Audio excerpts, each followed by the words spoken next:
रियाज माला संगीत साधकों की डोर। नमस्कार दोस्तों, रियाज माला में आप सभी का एक बार फिर से हार्दिक स्वागत है। दोस्तों, क्या आपने कभी सोचा है कि जब कोई भी गायक स्टेज पर गाता है वो बिना देखे कैसे बता देता है कि कौन सा सुर बज रहा है? या फिर आप अगर एक विद्यार्थी हैं, आप संगीत सीख रहे हैं, तो आप अपने गुरुजी से संगीत जब सीखते हैं तो वो किस तरीके से बता देते हैं कि यहाँ पर कौन सा सुर बज रहा है, कौन सा सुर कोमल बज रहा है, कौन सा सुर शुद्ध बज रहा है। कुछ लोग तो गाना सुनते ही हारमोनियम पर उंगलियां दौड़ाने लगते हैं, जबकि कुछ लोग सालों साल मेहनत के बाद भी ना तो सुर को पहचान पाते हैं, ना ही हारमोनियम में गाने को बजा पाते हैं। तो एक सवाल यहाँ पर ये रहता है कि संगीत सीखने वाले जितने भी विद्यार्थी हैं उन सभी के मन में ये चीज़ आता है कि सुर कैसे पहचाने, क्या यह कोई जन्मजात टैलेंट है या इसे सीखा जा सकता है। कोई विद्यार्थी आपके क्लास में ही पढ़ रहा है, आपके साथ में ही पढ़ रहा है, वो बेहतर तरीके से कर रहा है, लेकिन आपको दिक्कत हो रही है। तो ये प्रश्न तो लाजमी है। तो आज के इस वीडियो में हम सिर्फ और सिर्फ हारमोनियम की बात नहीं करेंगे, बल्कि आपके दिमाग के अंदर चलेंगे और साइंस के साथ साथ हमारी प्राचीन संस्कृत, जो हमारी प्राचीन संगीत पद्धति है, उसके जरिए समझेंगे कि सुर पहचानने वाला दिमाग आखिर कैसे काम करता है। क्यों कुछ लोगों को सुर बेहतर से समझ में आता है, क्यों कुछ लोगों को सुर लेट समझ में आता है, और इसी चक्कर में संगीत से लोग हार मान जाते हैं और वहाँ से उस चीज़ को छोड़ करके चले जाते हैं। तो एक चीज़ तो मैं यहाँ पर ये कहना चाहूँगा कि वीडियो को अंत तक ज़रूर देखिएगा, क्योंकि आज हम कुछ ऐसे सीक्रेट और कुछ ऐसे रियाज के तरीके बताएंगे जो आपको सुर पहचानने के नज़रिए को पूरी तरीके से बदल देगा। और इन सभी पॉइंट्स के ऊपर यहाँ पर आज बात होने वाली है। तो ये शुरुआत करने से पहले यहाँ पर एक चीज़ देखिए कि सबसे पहले हम बात करेंगे कि विज्ञान और संगीत, कान से दिमाग तक का सफ़र। फिर हम बात करेंगे कि perfect pitch versus relative pitch. फिर हम बात करेंगे कि सुर पहचानने की प्रक्रिया, यानी कि स्टेप बाय स्टेप हम सुर पहचानने की प्रक्रिया के ऊपर हम बात करेंगे। फिर हम बात करेंगे मसल मेमोरी का विकास, और यहाँ पर मसल मेमोरी के बारे में बात होगी। फिर बात करूँगा शुद्ध और विकृत स्वरों का चरित्र। फिर हम बात करेंगे कि सुर ना पहचानने के मुख्य कारण, कि हम सुर क्यों नहीं पहचान पा रहे हैं। और यहाँ पर हम बात करेंगे सुर पहचानने का प्रैक्टिकल रियाज। यहाँ पर हम प्रैक्टिकल रियाज करेंगे। और फिर आखिरी में कंक्लूजन, मीन्स कि यहाँ पर पहले हम सुर पहचानने की प्रक्रिया यहाँ पर हम तीसरे नंबर में देखने वाले, बहुत इंपॉर्टेंट है। और यहाँ पर हम 7वें नंबर में क्या देखेंगे, हम देखेंगे कि प्रैक्टिकल रियाज हम यहाँ पर जानेंगे। तो दोस्तों, ये वीडियो शुरू करने से पहले एक छोटा सा निवेदन है कि अगर आप चैनल में पहली बार आए हैं तो चैनल को सब्सक्राइब कर लीजिए, क्योंकि इसी तरीके से आपके काम की वीडियो अगर सब्सक्राइब नहीं करते हैं तो वो मिस हो जाती है। तो सब्सक्राइब कर लीजिए, नोटिफिकेशन के जरिए आपको सूचना मिल जाएगी और आप उस वीडियो को देख पाएंगे। दूसरा, आप कौन सी जगह से जुड़ करके वीडियो देख रहे हैं ये भी हमें कमेंट में ज़रूर लिखिए। और तीसरी चीज़, अगर आप कुछ एक्स्ट्रा भी सीखना चाहते हैं तो यहाँ पर आपको नीचे ज्वाइन का ऑप्शन मिल रहा होगा, तो हमारे चैनल को ज्वाइन करके भी आप कुछ नया और सीख सकते हैं। तो चैनल को ज्वाइन करिए, सब्सक्राइब करिए, कमेंट करिए। अब चलिए शुरुआत हम करते हैं। सबसे पहले दोस्तों, संगीत में हम बात कर रहे हैं विज्ञान और संगीत, यानी कि कान से संगीत तक का सफ़र। सबसे पहले समझते हैं कि जब कोई सुर बजता है तो हमारे शरीर में क्या फ़र्क पड़ता है, क्योंकि अगर हम ये समझ गए हैं तो हम बेहतर तरीके से चीज़ों को समझ जाएंगे। सबसे पहला साउंड वेव, पहली चीज़ है साउंड वेव। इसको कैसे समझना है, यानी कि ध्वनि की तरंगे। जब हारमोनियम या तानपुरे का तार आप छेड़ते हैं तो हवा में कंपन होता है, यानी कि वाइब्रेशन होता है, और विज्ञान इसे फ्रीक्वेंसी कहता है। विज्ञान की भाषा में इसको फ्रीक्वेंसी बोला जाता है। और हमारे ग्रंथ जैसे कि संगीत रत्नाकर, नाट्य शास्त्र में इसे श्रुति और नाद कहा गया है। नाद और श्रुति का कॉन्सेप्ट यही है जो भी मैं आपको बता रहा हूँ। दूसरा चीज़ है, क्या होता है, दूसरा यहाँ पर है कि ईयर ड्रम, यानी कि कान का पर्दा, कान का पर्दा, इसको ईयर ड्रम बोलते हैं।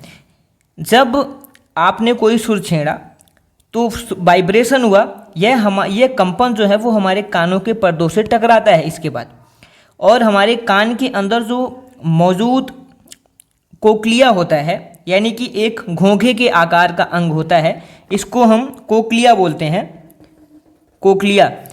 तो उसमें ये वाइब्रेशन जाता है टकरा करके।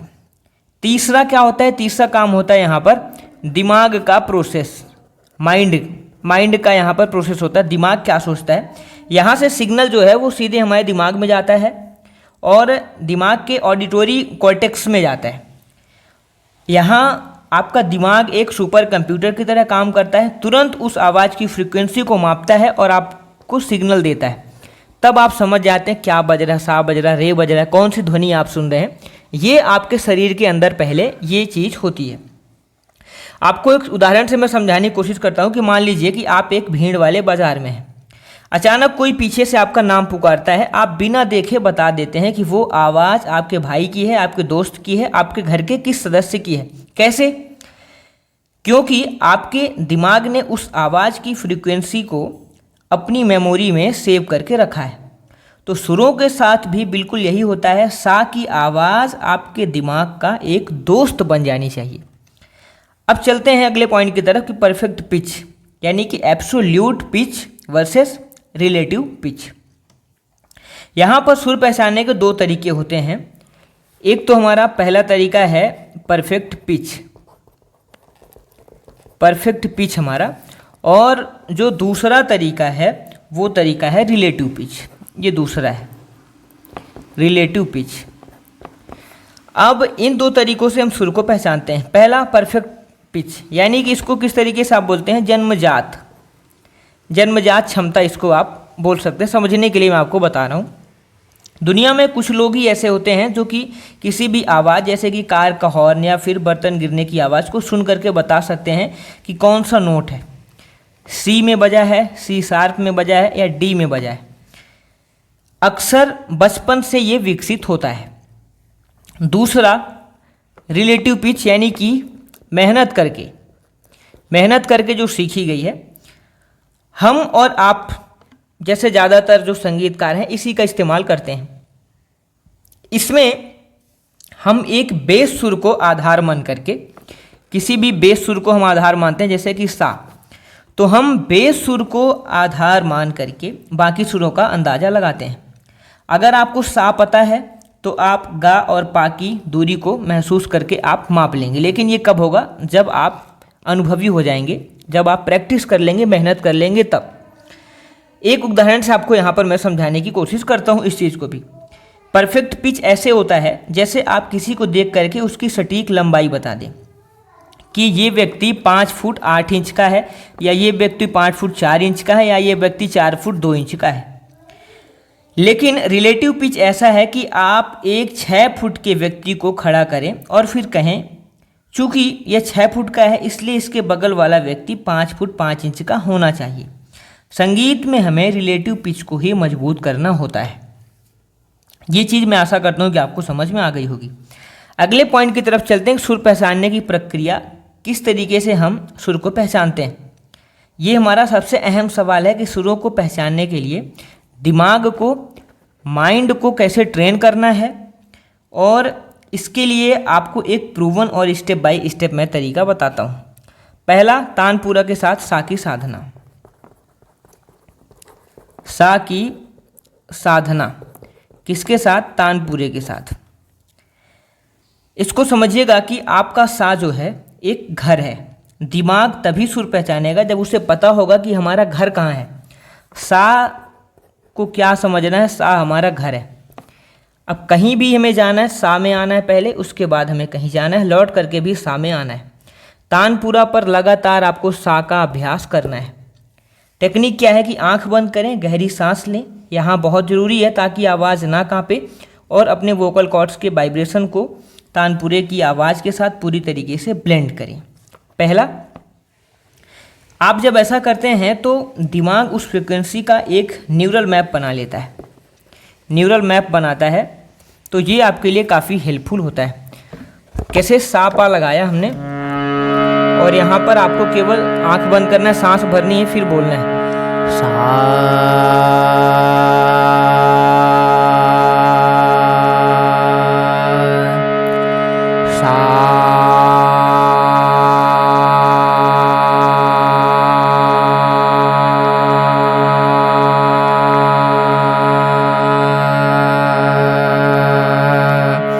इस तरीके से आपको ये बोलना है। इसके बाद जो दूसरा पॉइंट है वो है सुरों की दूरी, यानी कि इंटरवल को महसूस करना। दूसरा पॉइंट, सुरों की दूरी, इंटरवल को महसूस करना।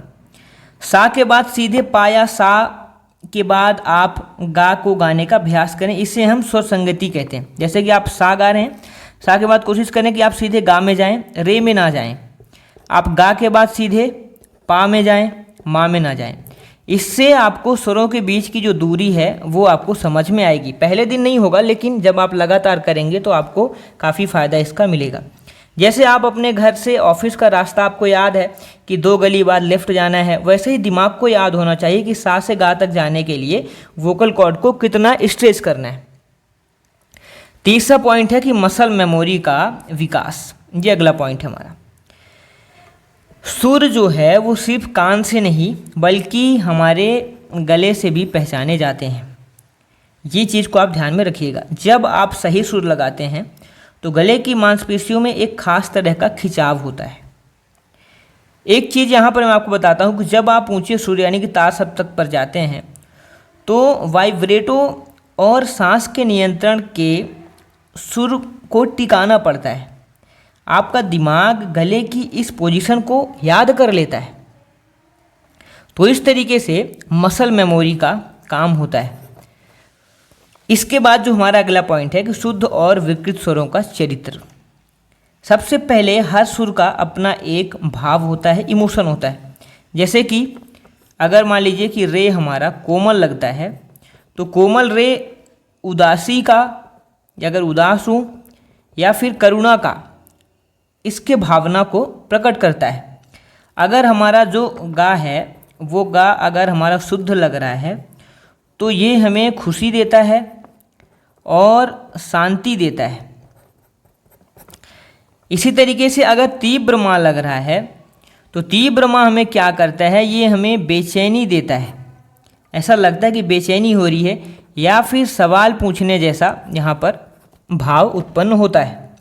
तो जब आपका दिमाग इन भावनाओं की फ्रीक्वेंसी को भी समझ लेता है, इन भावनाओं की फ्रीक्वेंसी के साथ जुड़ जाता है, तो आप गाना सुनते ही बता देंगे कि कौन सा सुर लग रहा है।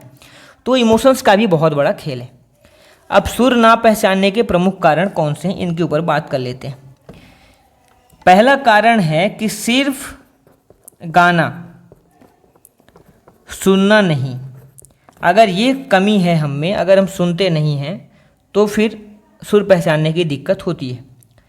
90% लोग तानपुरा बजा कर के गाते रहते हैं। आपको 60% सुनना है और 40% ही गाना है।